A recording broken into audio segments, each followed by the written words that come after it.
Kratos. Just your average, oh, I accidentally murdered a bunch of gods kind of guy.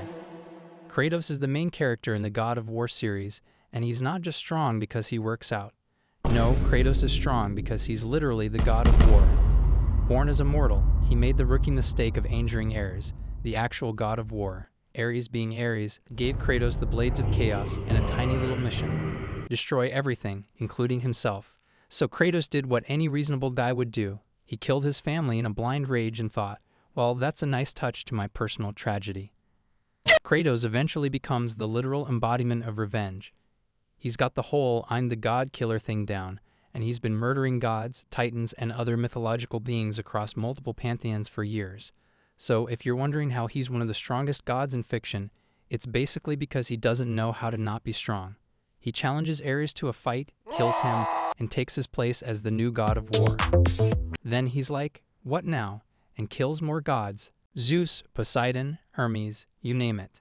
Oh, and by the way, he did all that while dragging the weight of being a terrible father. His son Atreus probably deserves a whole book on how to survive parenting when your dad is an immortal rage machine. He's got strength that could break the universe. He wields everything from chains of destruction to magical weapons that could summon earthquakes, fire, and ice. Kratos has one job: destroy gods. And guess what? He's really good at it. Sun Wukong. Sun Wukong, the OG Chaos Monkey, the celestial headache, the immortal who said no to authority long before punk rock made it cool. This guy isn't just from Chinese mythology. He is Chinese mythology's wild child. He stars in the 16th century novel Journey to the West, and let's just say he doesn't walk west. He flips his way there while causing a divine ruckus. He was born from a magical rock. Yeah, a literal stone egg on a mountain got too much sunlight and said, screw it, I'm hatching a monkey. Now why is he one of the strongest gods in fiction? Simple. He breaks every game balance rule ever written. He's the reason celestial patch notes would be a thing. Nobody nerfed him, seriously. He's like if Deadpool, Goku, The Flash, Doctor Strange, and Loki had a love child, and that child was raised by caffeine and spite. The gods tried everything. They locked him up, burned him, squashed him under a mountain, gave him a job. Nothing worked. He can turn into anything. A bird, a tree, a dude, a mosquito, probably even your mom. Strong enough to lift his magic staff that weighs 17,550 pounds or around 7,960 kilograms, which he can also shrink to the size of a needle and tuck behind his ear like a cool monkey Q-tip. He's got immortality, duplication by plucking his hairs out, throws them, and boom, instant monkey army. He beats up all the heavenly armies, including like 100,000 celestial soldiers, the 4 heavenly kings, and basically anyone who looked at him funny. He's overpowered, hilarious, uncontrollable, and basically the reason heaven had to start a stress management program. Beerus. Beerus from Dragon Ball is the purple, hairless, Egyptian-themed cat deity with the temperament of a toddler denied dessert. He's the god of destruction for Universe 7, which essentially means he's the cosmic janitor who takes out the trash by obliterating planets. Beerus made his grand entrance in Dragon Ball Z, Battle of Gods, where he woke up from a decades-long nap with one thing on his mind: food. He's not evil per se, just really into his job, which happens to be destroying planets to maintain cosmic balance. Think of him as the universe's most lethally lazy quality control manager. He's got a twin brother named Champa, who's just as destructive, but even more out of shape, and his life is magically linked to the East's Supreme Kai. So if that Kai stubs his toe too hard, Beerus might vanish mid-bite. Beerus isn't just strong, he's oops I sneezed and erased a continent strong. His signature move is Hakai, which literally erases beings from existence. Not kills, erases, like they never existed. He's also got ultra instinct light reflexes, meaning he can dodge attacks while half asleep. During his first fight with Goku, their punches nearly unraveled the universe, and that was Beerus holding back. Beerus once threatened to destroy Earth because Boo wouldn't share pudding. He turned Zamasu into cosmic dust with a flick of his finger. He casually destroyed half a planet because the food was too greasy. He trained Goku and Vegeta by mostly standing around and letting Whis do the work, and he's probably the only character who can nap through an entire multiverse tournament and still be considered a threat. Beerus is the ultimate cosmic cat, lazy, picky, and capable of annihilating you if you mess with his mealtime. Kaguya Otsutsuki. Kaguya Otsutsuki, the original chakra hoarder, interdimensional diva, and the ultimate helicopter mom of the Naruto universe. She's not just a villain, she's the villain. The cosmic boss battle nobody asked for but everyone had to deal with. Once upon a time, Kaguya descended to Earth, took one look around, and decided, mine now. She munched on the forbidden fruit of the god tree, became the first being to wield chakra, and thought, why not share this power with my kids? Spoiler, she didn't. Instead, she cast the infinite Tsukuyomi, turning the world into her personal dreamland. When her sons, Hagoromo and Homura, opposed her, she transformed into the Ten Tails, because nothing says family bonding like becoming a monstrous beast to fight your children. She can shift between 6 different dimensions. Her hair isn't just for show, it can harden, extend, and impale enemies. With her all-killing ash bones, she can shoot bones that disintegrate anything they touch. She can read thoughts and feelings, making her the ultimate eavesdropper. She created Black Zetsu from her will, proving she's not just a mom but also a god-tier sculptor.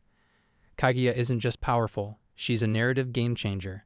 Her actions set the stage for the entire Naruto saga. She's the reason chakra exists, the reason for the Uchiha Senju conflict, and the ultimate test for Team 7. In the end, it took the combined efforts of Naruto, Sasuke, and Sakura to seal her away again, proving that even in a world of ninjas, it takes a village to deal with a cosmic mom on a power trip. The Beyonder. A cosmic entity so powerful, he makes Thanos look like a toddler throwing a tantrum over spilled juice.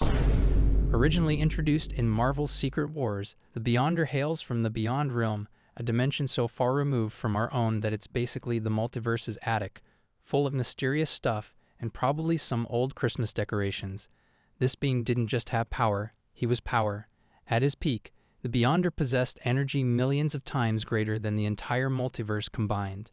To put that into perspective, if the multiverse were a cup of coffee, the Beyonder would be the entire Starbucks franchise.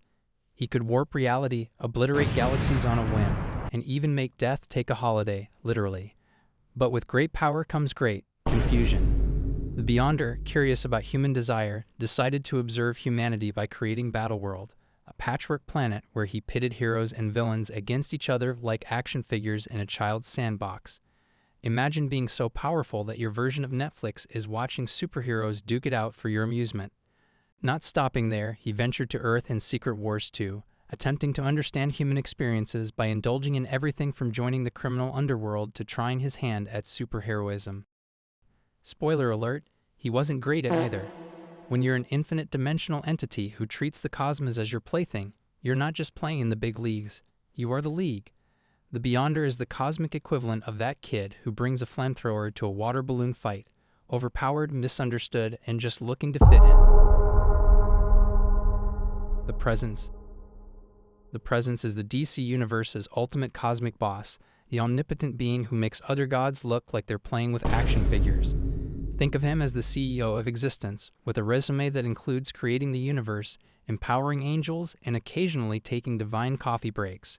First appearing in More Fun Comics number 52, 1940, as the Voice, the Presence is DC Comics' representation of the Abrahamic God. He's been called Yahweh, Jehovah, and Elohim, but let's be honest, when you're omnipotent, you can go by any name you like. So what makes the Presence one of the strongest gods in fiction? Well, he's got the big 3, omnipotence, omniscience, and omnipresence. That's right, he's all-powerful, all-knowing, and everywhere at once. He empowered the Spectre, making him the spirit of vengeance. He granted Lucifer the light-bringer power and Michael the demiurgic power, essentially making them cosmic heavyweights. He even mentioned in Lucifer number 75 that he was shaped by external forces, but at his highest form, he transcends all concepts. He can resurrect the dead and even alter his form at will. The Presence isn't just a god, he's the god in the DC universe. He's the one who sets the rules, hands out the powers, and occasionally takes a coffee break while the multiverse sorts itself out. He's so powerful that even his aspects are beyond comprehension. So next time you're pondering the mysteries of the universe, just remember, the Presence is out there, possibly sipping a celestial latte, ensuring everything runs smoothly, or at least as smoothly as a multiverse can. Yog-Sothoth. Yog-Sothoth, the cosmic equivalent of that one friend who knows everything, is everywhere, and still manages to RSVP maybe to every event. Straight from the mind of H.P. Lovecraft, Yog-Sothoth is the ultimate know-it-all in the Cthulhu mythos, and not just because he's read all the spoilers. Yog-Sothoth is an outer god, which is Lovecraftian for cosmic entity that makes your brain do backflips. He's described as a conglomeration of glowing spheres. Imagine a disco ball that's also a deity. He was first mentioned in the case of Charles Dexter Ward and has since made appearances in other stories like the Dunwich Horror and Through the Gates of the Silver Key. Yog-Sothoth doesn't just bend the rules of reality, he rewrites them while sipping cosmic tea. He knows everything, past, present, future, and your browser history. He can fold time and space like laundry, can put your reality into his sandbox, and can read minds like open books. Basically, if the universe were a video game, Yog-Sothoth has all the cheat codes. Yog-Sothoth's family tree is less of a tree and more of a tangled cosmic shrub. His grandfather is Azathoth, the blind idiot god who dreams the universe into existence. His parent is the nameless mist. His offspring are Nug and Yeb, twin deities. And his grandson is Thulu, the tentacled celebrity of the mythos. So, if you ever stumble upon a glowing sphere whispering secrets of the universe, maybe just keep walking. One above all. The One Above All is the supreme creator and overseer of the Marvel multiverse. He's the source of all that exists, was, and ever will be, a being so powerful that even the living tribunal, the multiverse's cosmic judge, answers to him. While the tribunal handles the day-to-day cosmic courtroom drama, the One Above All occasionally steps in, especially when things get really out of hand. Think of him as the CEO of everything, with the living tribunal acting as his cosmic middle manager. Residing in the House of Ideas, Marvel's version of a celestial penthouse suite, he occasionally steps out to remind everyone who's boss. Whether it's reviving heroes like Beta Ray Bill or offering pep talks to a grieving Peter Parker, his interventions are as rare as they are impactful. Even Thanos, armed with the Infinity Gauntlet, is just a cosmic toddler compared to him. Interestingly, the One Above All has a darker side, the One Below All, because even omnipotent beings need a shadowy alter ego to handle the dirty work. It's like having a cosmic yin to his yang, ensuring balance in the universe. So next time you're pondering the mysteries of the Marvel cosmos, remember, the One Above All is the ultimate plot device, the deus ex machina of all deus ex machinas, and the reason why, in the grand scheme of things, everything is just fine.